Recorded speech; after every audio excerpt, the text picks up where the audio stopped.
अस्सलाम वालेकुम वरहमतुल्लाह। सबसे पहले कायद जमीयत जनाब मौलाना फजलुर रहमान साहब का ये क्लिप सुने। इसके बाद जितनी मर्जी है आज मुझे गालियां दे दे, लेकिन ये क्लिप सुने ज़रा।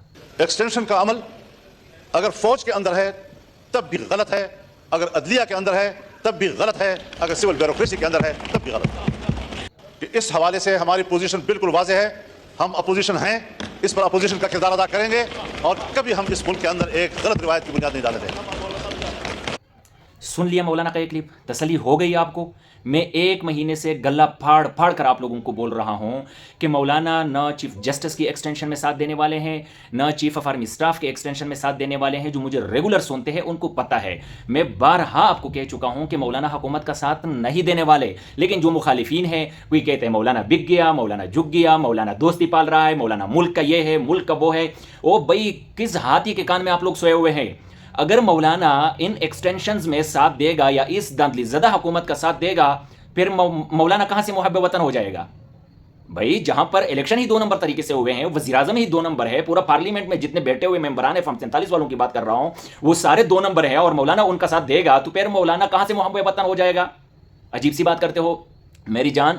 हम अल्हम्दुलिल्लाह, मुझे फ़ख्र है कि मैं जमीयत उलमा इस्लाम पाकिस्तान का एक वर्कर हूँ, अदना सा कारकुन हूँ और नज़रियाती वर्कर हूँ। हम कोई भी बात करते हैं तो अपने जमात का नज़रिया समझते हैं, जानते हैं, हमने मुताला किया है। हम मौलाना के किरदार को जानते हैं, गुफ्तार को जानते हैं, माजी हाल को जानते हैं।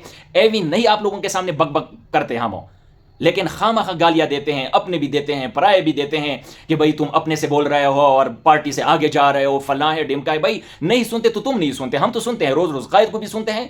कायद जिस धड़ल्ले के साथ जिस बात को करता है उसको हम परखते भी हैं, उसको हम तोलते भी हैं कि भाई ये किस अंदाज में, किन एक्शंस के साथ कायद ने ये बात की है।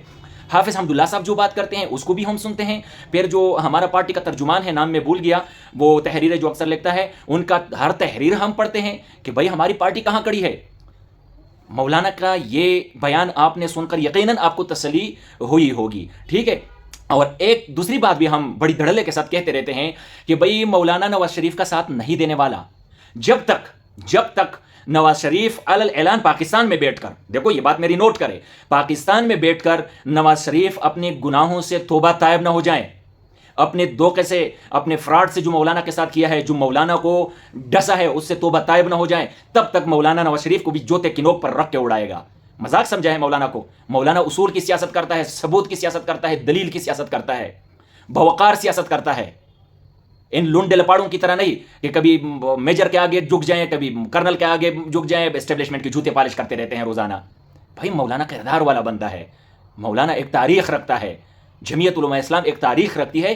तो मैं बारहा आपको बता चुका हूं कि मौलाना गलत काम नहीं करने वाले, नहीं बिकने वाले, नहीं झुकने वाले एक आप थे जो समझ नहीं रहे थे। और नवाज शरीफ का तौबा तायब होना क्या होगा?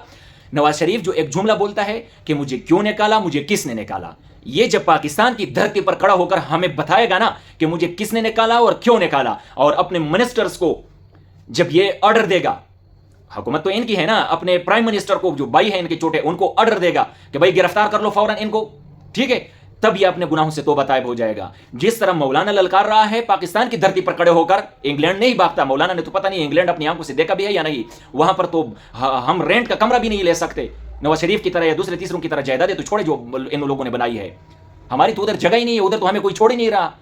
हमारी धरती ये है, हम इधर रह रहे हैं। तो लिहाजा नवाज शरीफ भी अगर जमहूरी बंदा है तो खड़े हो जाए मैदान में, क्यों बुट को पॉलिश कर रहा है, सीट भी छोड़ दे, क्योंकि ये हार चुका है डॉक्टर यास्मीन राशिद से। भले डॉक्टर यास्मीन राशिद पीटीआई के हैं, हमारी मुखालिफ है, हम उन पर तनकीद करते हैं, लेकिन हार चुका है भाई। शहबाज शरीफ भी हार चुका है, मरियम नवाज भी हार चुकी है, और तकरीबन बाकी भी 95% फॉर्म 47 वाले बैठे हुए हैं। पीटीआई इलेक्शन जीत चुकी है, क्यों नहीं मान रहे, क्यों नहीं समझ रहे हैं? मौलाना फजलुर रहमान साहब पार्लियामेंट के फ्लोर पर कह चुका है, क्या मौलाना फजलुर रहमान साहब से भी बड़ा नाक़िद कोई होगा पीटीआई का? मौलाना फजलुर रहमान साहब से भी कोई सख्त तरीन मुखालिफ कोई होगा पीटीआई का? यकीनन नहीं है और न हो सकता है। लेकिन मौलाना का ज़रफ दे के ज़रा, और मौलाना की जमहूरियत पसंदी ज़रफ दे के, मौलाना की जो है ना वोट पर यकीन और एतमाद को ज़रा दे के पार्लियामेंट के फ्लोर पर खड़े होकर फरमाया है कि भाई पीटीआई जीत चुकी है, हुकूमत दे दे, और पीएमएलएन आ जाए अपोजिशन में, छोड़ दे हुकूमत, क्योंकि तुम्हारी औकात नहीं है हुकूमत करने की, तुम्हें वो मैंडेट मिला ही नहीं है, जो दिया गया है वो भी 2 नंबर तरीके से दिया गया है, ठीक है। तो अब यकीनन आपको तसल्ली हुई होगी, और अब ये भी तसल्ली रखें, जब तक नवाज शरीफ तौबा तायब नहीं होता, मौलाना इनकी रीढ़ की हड्डी तोड़ेगा। ये मैं बता रहा हूं आपको, बबंग दोल बता रहा हूं, डंके की चोट पर बता रहा हूं, दिन दिहाड़े बता रहा हूं, सारे बाजार बता रहा हूं। मजाक समझा हुआ आस्तीन का सांप बनकर डस लिया और एस्टेब्लिशमेंट की गोद में बैठ गया।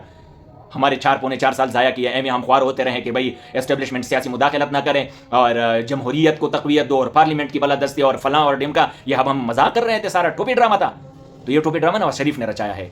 अब यकीनन तसली हुई होगी, मैंने कहा आपको अपनी बात शेयर करो, अब भी जितनी गालियाँ देनी है दे दो मुझे, ठीक है, कोई फ़र्क नहीं पड़ता मुझे। इजाज़त दीजिए, वसलाम।